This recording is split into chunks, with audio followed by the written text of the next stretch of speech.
Chapter 8. Kid. I woke early Monday morning to find Grandpa Howard standing in my bedroom doorway, silhouetted by light from the kitchen. Get dressed and get a move on. It was still dark outside, even darker in my room, and Grandpa was barking orders that I wasn't ready to follow at this time of day. So early? I groaned. I glanced at the clock. 6:04. I never even got up this early on school days. Technically, this was summer break, which was supposed to mean leisurely mornings. Griffin was at school. Grandma had to work at the Y store today, and I had a whole day, the whole summer, really, stretching out empty before me. What's the rush, Pops? I'm ready to go, he said. This didn't answer the question of why I had to get up at the crack of dawn. I pulled my blanket and sheet over my head and hoped he'd forget I was there. Be outside in 10 minutes, he said. B left a muffin and some fruit in a bag on the counter for you. You can take it with you and eat it later. As soon as he'd closed the den door behind him, I groaned into my pillow and reluctantly rolled out of bed. I pulled on a pair of sweats and a t-shirt with Anne's hockey team logo on it and shuffled into the bathroom to brush my teeth in a daze. There was a soft canvas lunch sack sitting on the kitchen table. I assumed this was for me. I peeked inside and saw the promised muffin, freshly baked, and a container of fruit. There was also a juice box, the kind I used to get in my lunch in elementary school. I smiled, grabbed the bag, and headed out the door. Outside, Bear greeted me with a head bump against my thigh and a small moan. Hey, big guy, I said. You're up early too, huh? When you finish chatting with the wildlife, I'd love to get going. Grandpa was sitting astride his motorcycle, helmet on, bug screen flipped up. There was a second helmet resting on the back of the bike. That helmet doesn't look like it will fit Bear, Pops, I said, giving Grandpa a wary look. I guess he's more of an extra large. Very funny, Grandpa Howard said in a humorless tone, gesturing to the helmet. Put it on and hop up. Nope. Nope. I told you, I don't do motorcycles. They're death vehicles. I was pretty sure I caught a hint of a smile play at the corners of Grandpa's mouth, but he swallowed it down before it became the full deal. I've been driving this cycle for 50 years, he sighed. I wouldn't let you on it if I didn't know it was safe. I crossed my arms. You've been driving this thing for 50 years? Even more reason to not get on the Deathmobile. Shouldn't it be condemned or rotted out by now? Grandpa coughed, and I think it might have been to hide a laugh. I lifted an eyebrow to show him I'd noticed. Not this exact motorcycle, he clarified. There have been a few different ones over the years, but this one's my favorite. Why? I asked. Because it's the only one that isn't a crushed heap of metal on the side of the highway? Because it fits 2 riders, which means I get to take a friend along, and this summer, that friend is you. Grandpa fixed me with a firm stare. Now come on, we've got work to do. He turned the key and revved the motor. Bear skulked away, probably heading toward his little hut in the backyard for another hour or 3 of sleep. Smart dog. I closed my eyes, crossed my fingers, and hoped the prayers I'd said at yesterday morning's church service would protect me today from certain doom. New Maya, I muttered through clenched teeth. Then I tossed my sack of breakfast in the little storage box on the back of the motorcycle and climbed aboard. The first few seconds on the back of the cycle felt very strange, especially since Grandpa was driving slow, and it felt more like we were riding on a noisy tandem bike that no one had to pedal. I kept my eyes closed while we breezed by Griffin and Wendy's house. When we turned onto Main Street, the cycle leaned dangerously far to one side, and I eked out a little scream inside my helmet. We were halfway through town before it stopped feeling weird to wrap my arms tight around my grandpa's soft wool jacket. He turned on some country music and cranked it up just loud enough that we could both hear it through our helmets and over the sound of the wind. By the time we shot out the other end of town, my eyes were wide open. I'd begun to appreciate the cool feeling of fresh morning air whipping against my hands.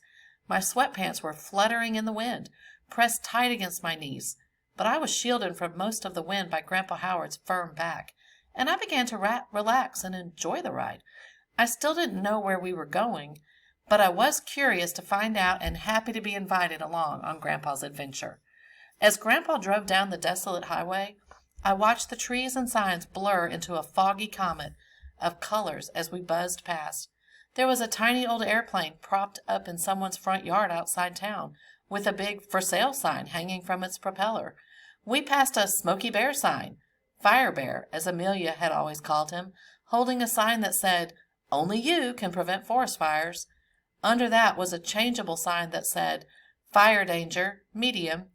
The forest was thick on either side of us, but at one point I caught sight of a pair of deer leaping through the undergrowth, their puffy white tails flickering like little beacons amid all that green. Just a few miles outside town, Grandpa slowed down and pulled over to the side of the highway. The motorcycle's tires popped and crackled over the loose stones on the side of the road. Suddenly we veered right, onto a small gravel road that I probably wouldn't have noticed was even there if we'd been driving by in a car. Tree branches hung low overhead, and the road was narrow. It would be tight to fit a car down this lane without scratching up the sides. But Grandpa and I rolled smoothly down the center of the road, trees stretching toward us from either side. The motorcycle bumped and bounced over the rough surface, but I'd already gotten used to the loose feeling of riding on the back of the cycle. About a half-mile down this hidden road, we came to a dead end. The road just stopped. Grandpa turned off the ignition. We both pulled off our helmets, and the sounds of the forest came alive around us. Wind whistling through the trees, bird calls in surround sound, the crunch of Grandpa's boot against the loose rocks underfoot. "Where are we?" I asked, grabbing my bagged breakfast out of the storage box. I reached into the sack and pulled off the muffin top, delighted to find it was still just a tad warm from Grandma's oven. Grandpa set off up a narrow trail that led sharply uphill. He turned back. "I'll show you." I shrugged and followed. It felt good to stretch my legs, and I liked to think the clean forest air was a salve for my damaged lungs. My toe, still taped to its neighbor, wasn't throbbing any more, so I had no trouble keeping up with Grandpa's brisk pace.